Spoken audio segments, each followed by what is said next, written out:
Okay, just to review what we did last time, we had this system here that had several pulleys in it, obviously. And what we had to do was we had to write an equation for each pulley. Take a free body diagram of each pulley and write an equation for it. And then we also took the entire load. And when we did that, by looking at these equations, we could solve for them. So the next problem is somewhat similar, except now we have a weight for each pulley. So in other words, this pulley is 1 kip, this pulley is 2 kips, this pulley is 3 kips. So you have to do the same thing, but you have to include the weight of the pulley in your equation. Okay, so pause the video and do this one. All right, so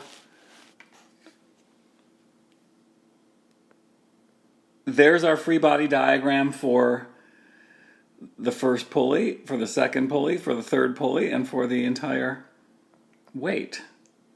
And you can see that I've added the 1 kip for this one, the 2 kips for this one, and the 3 kips for that one. So that means that my equation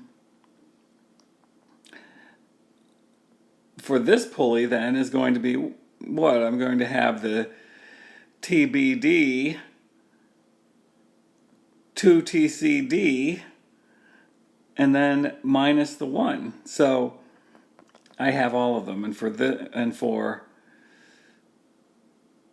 one I'm going to have the TAD positive because going upward, the 2 TBD downward negative, and then minus 2. And this one will be the TEA and minus 2 TAD minus the 3. And then for the overall weight, of course, we have the 3 different cables here going upward, and we have the 8 kips going downward to lead to that equation. And if we look at, we don't have to use all the equations. We have 2, 3, and 5. If we look at those 3 equations, what do we see? We have the same 3 unknowns. So I've got TBD, TBD, TBD in that one, TCD, TCD in those 2, TAD, TAD in those 2. So I have 3 equations, 3 unknowns. I can solve it. And by some substitution, it's a lot of, we're not really solving 3 simultaneous equations because by substitution I can solve this. So just look through it. You get that TBD is 2 TCD plus 1 from that.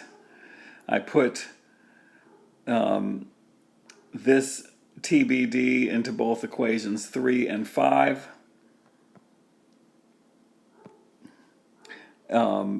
And that leads to, for 3, this becomes this. For 5, that equation becomes this one.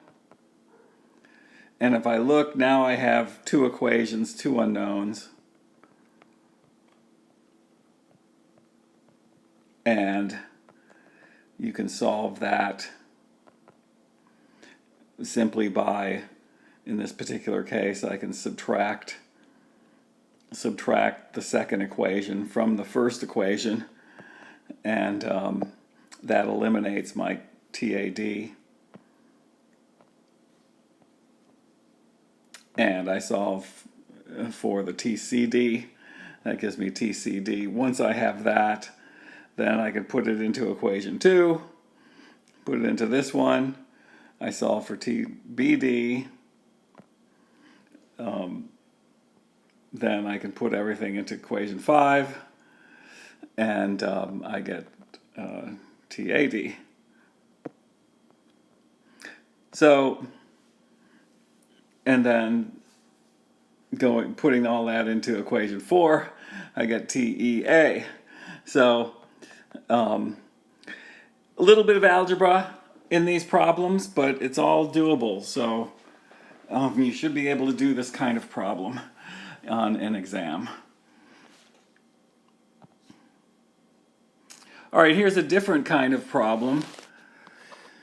We have a ramp here, and on one side of the ramp I have a weight on wheels. On the other side of the ramp I have another weight on wheels. And what we're saying is that this system is stationary, meaning it's in equilibrium. It's not moving at all. And we have one cable here. The angles, well, one of the angles is given as 30 degrees. The other angle is not given, it's alpha. And the problem here is to find this cable tension, TAB, and alpha,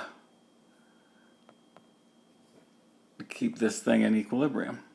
Now, with a problem like this, we got to pay attention to the angles. A little bit confusing on the angles, so you don't want to make a mistake about it. When we're looking at a problem like this, whatever angle you come up with, it's either going to be, theta or 90 minus theta, or alpha and 90 minus alpha, or 30 degrees and 90 minus 30 degrees. So just to let you know, there are basically two choices pretty much when we do the geometry in this problem. So you just have to decide whether it's the angle or 90 minus the angle. Now, what we're going to do is we're going to create axes parallel and perpendicular to the ramps. So in other words, here's a ramp. I'm going to make my x and y axes like this when I analyze this side. And here's the ramp over here, and I'm going to make my x and y axes like this on this side. So we're going to move our axes around a little bit now, and so that means you have to pay attention to these angles. So I'm going to guide you through that. So if I let's look at this one here, and I'm going to take a free body diagram of this weight, this block, and that means what? Well, these wheels are rollers, right? So that means I'm going to have a normal force perpendicular to that block, and I'm going to have my TAB, but in addition, it's a weight. Now the weight, of course, goes vertically downward. So I have to pay attention, like I say, pay attention to my angles. If I just draw without putting any angles in it, this is going to look like what? I'm going to have 4 kilonewtons, and I have I'm calling it NB, N because it's normal, to B, and TAB. So there's my free body diagram. Now what are the angles? I need to analyze it. So we can look at the angles. We use the 30 degrees as given. And so that means that there's my 4 kilonewtons, and there is a perpendicular to the, make it a little bit better, there is the perpendicular to the ramp, and it ends up this angle, you have to think it through, but that angle then is 30 degrees. And that means that I have another angle here that is 60 degrees. Now what we're going to do is we're going to rotate this block, and I'm going to make it like that, another way to look at it. So I have my X and my Y in our normal positions. And that means what? Now I have my NB going upward like that. I have my TAB going like that. And now I have my angles established. And if I look at it, I can see that my 4 kilonewtons, of course, now is not going downward, but it's okay, we can analyze it this way. But my angle with respect to the x-axis is 60 degrees. So it's 90 minus 30. So what does that mean for us? Well, then now we can work with this free body diagram because it is now in the way that we normally work with it. And I simply take the sum of the forces in the x direction equals 0. And of course I have to break this down into components, but I use the 60 degrees because that is the angle with respect to the x-axis. So I have my minus TAB because it's going to the left, and then you should be able to do this now in your head. I've got this 4 kilonewtons going like that, and this angle is 60 degrees.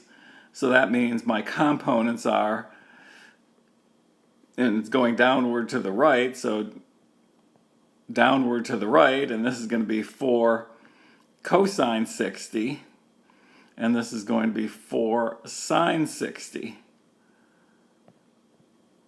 So the easiest way to work these problems is to do this. I'm just going to tell you so, because otherwise the angles get more complicated. If you try to think about this in a different way, I can tell you that it's going to be more complicated. So your best way to do it is to start here, and then once you have it, then you can then just rotate it. Turn your head, turn the paper, however you want to do it. Your best way is to draw it like this and then figure out the angles, set up your x and y along the ramp, and mainly, like I say, you want to get the angle with respect to the x-axis. So there's my x-axis. Oops. And you want to get the angle with respect to the x-axis there. So so then this becomes, like I said, minus TAB plus 4 cosine 60. For the x direction, I get TAB is 2 kilonewtons, and then I can get the forces and take the forces, some of the forces in the y direction. I'm going to have my NB is up, so it's positive, and then this is like I say, this is downward to the right. So this component is downward and is going to be 4 sine 60. Sine 60. So it's minus 4 sine 60 equals 0. And I get NB. I can look at the other one in the same way. Now again, you have to, we're going to have alpha and 90 minus alpha. So I have my x direction there, I have my y direction there, and again I have, because it's on rollers or wheels, I have my NA perpendicular, and TAB, I already know what it is, it's 2 kilonewtons. So, and then again, to get the angles right, I've got 3 kilonewtons going down. That means this angle is alpha, and that makes this angle 90 minus alpha. And the 90 minus alpha is what? Is the angle with respect to the x-axis. So when I rotate it like this, again, then I have my NA, I have my TAB. Like I say, you can rotate your head, you can rotate your paper. Here I'm showing it rotated. And once I have established that, then I have my 2 kilonewtons there, and I can take the sum of the forces of the x direction equals 0. So it's going to be 2. And then the component of this is going to be the cosine, right? So it's going to be cosine of 90 minus alpha. And the cosine of 90 minus alpha is the same as the sine of alpha. So I convert that and I solve for the sine of alpha. And that means alpha is the arc sine of 0.666. So alpha is 41.8 degrees. And then I can take this, I can look at the same diagram, take the sum of the forces in the y direction equals 0. And then I'm going to be what? Now I have this component is downward to the left, so downward to the left, that is going to be 3 sine of 90 minus alpha. So if it's 3 sine 90 minus alpha, it's the same as 3 cosine of alpha. Or I can simply just put that in there, the 41.8, however you want to do it. And I can solve for NA. I get 2.24 kilonewtons. Okay, here's one for you. So do this problem. I've got 20 pounds, 25 degrees, 30 pounds alpha. Again, same questions. Find the tension in the cable, the normal forces, and the angle alpha. So pause the video here and do this one.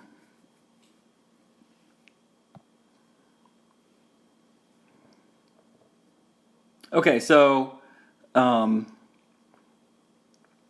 can start at this one because I know the angle here. And so I'm going to start at the left side. And it's the same free body diagram. I have the normal force, I have the cable force, I have the downward load, and then we've already established that the angle is 90 minus alpha, so this angle is 65 degrees because that's 90 minus 25 degrees. And then when I rotate, so I now take this, I rotate it, and that gives me this free body diagram with this angle, and then I simply take the sum of the forces in the x direction equals 0, so I have my TAB. I've got minus 20 cosine 65. I think we can all do that in our head now. And then I take the sum of the forces in the y direction, so it's going to be NA minus 20 sine 65. I get my TAB, I get my NA. And then I do this one, and again that angle becomes 90 minus alpha, so that when I rotate it, I've got my TAB, which is 8.45 pounds, and my angle of 90 minus alpha here with the 30 pounds, and then my NB. And then I simply look at this. I take the sum of the forces in the x direction.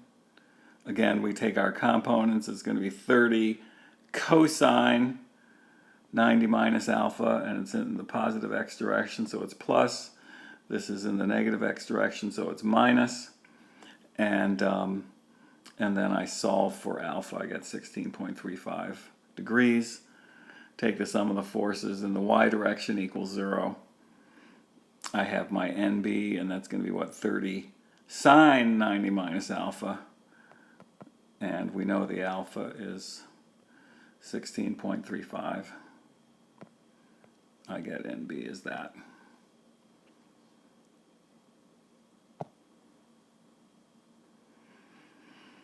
Okay, try this one.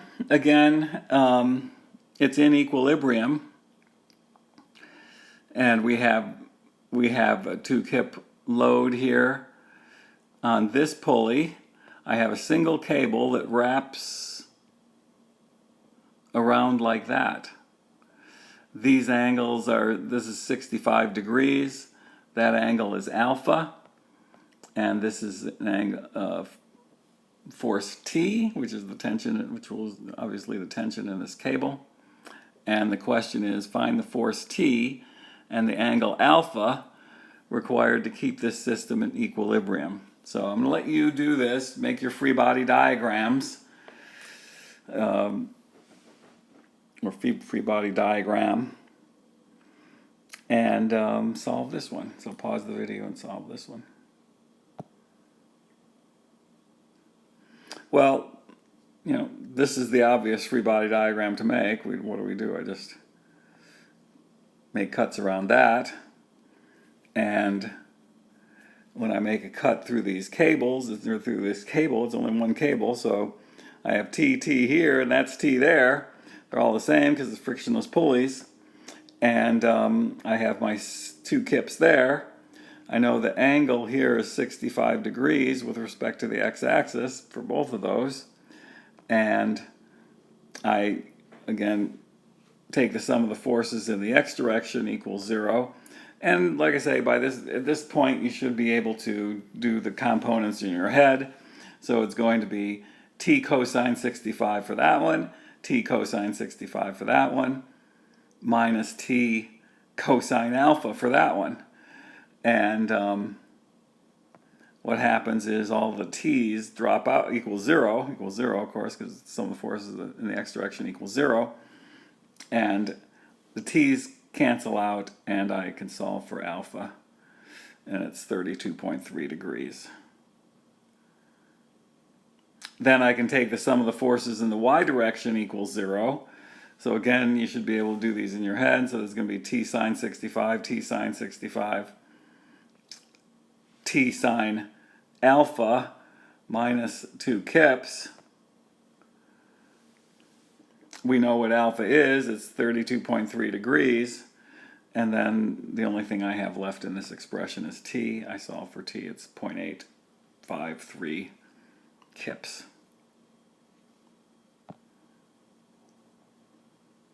All right, here's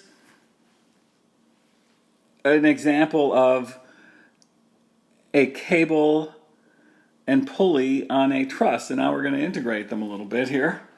And in other words, I have a truss here, and I have a pulley here, and I'm going to wrap this cable around this pulley that's connected to the truss at point C with a weight of 10 kips on it. All the dimensions are given here, and the question is, find the force in each truss member. So now we're going back to trusses in a sense, but we're going to, how do we handle this cable and pulley connected to our truss? And let's take a look. We're going to take a free body diagram of this pulley. Now this is a little bit, I have to do this in 3 dimensions in a way. So you have to envision this. You have to envision that I'm coming in here to take the free body diagram of this pulley. I'm going to make a cut through the cable, but then now I got to cut through the axle of the pulley. So hard for me to show it because, like I say, you really need a 3D drawing of it. But I think you can envision it. So I'm you know, in essence, the pulley wheel is, the axle is through the pin at point C, so you can sort of see that it's beside it, and then you cut the pin, which is the axle of the pulley. And once I do that, then when I cut a pin, what do I have? Remember the rules. We cut a cable and we put tension. We cut a truss member. Well, we can put tension or compression, but that's what we have. We cut a roller, we put 1 force. We cut a pin, we put 2 forces. So we have an X and Y component because we cut a pin. When we cut the cable, like I say, we just show tension. So I think it's obvious at this point to everyone that the tension in the cable is 10 kips. So I can simply show the 10 kips there and the 10 kips there, and then I have my CX and CY as forces acting on that pin. I want to find the CY and CX.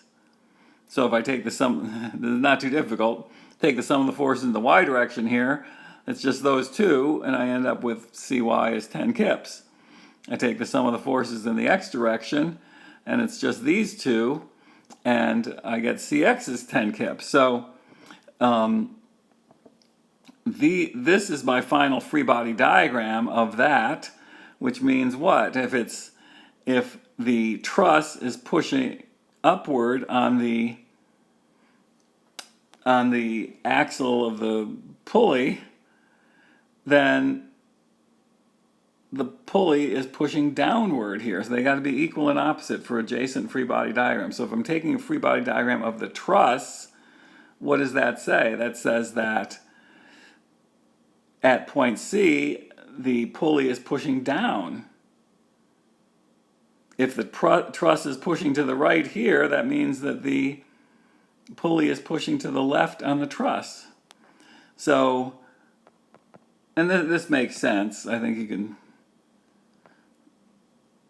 sort of see what we're doing here. If you look at the original problem even, clearly this weight is pushing downward on that truss, and that's what we're concluding here.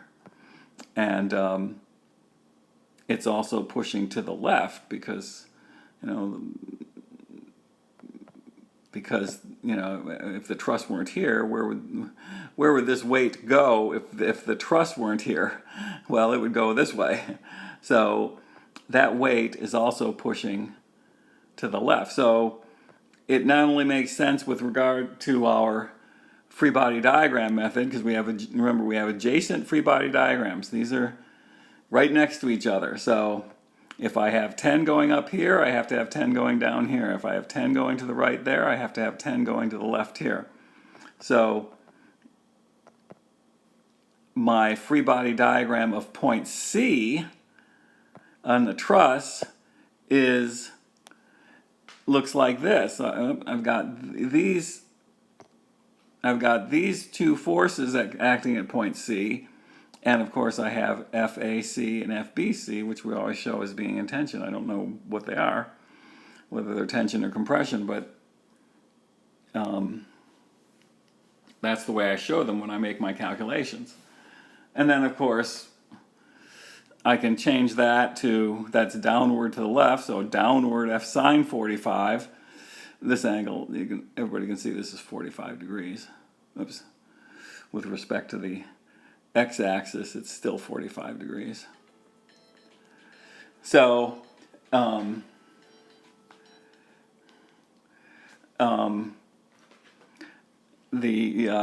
so with respect to the x-axis, it's 45 degrees.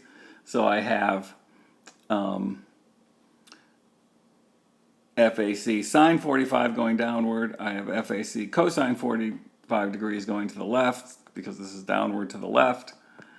And I look at this, I take my sum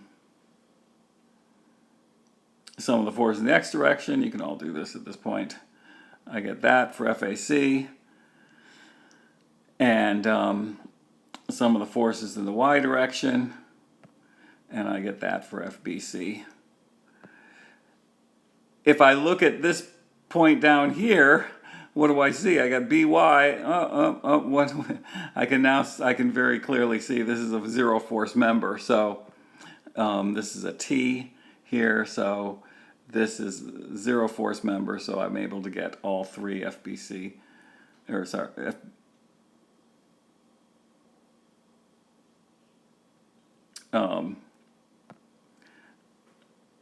FAB, there it is right there. FAB is 0. And yeah. Okay, you should pause the video and do this one in a similar manner. All right, I'm going to stop there and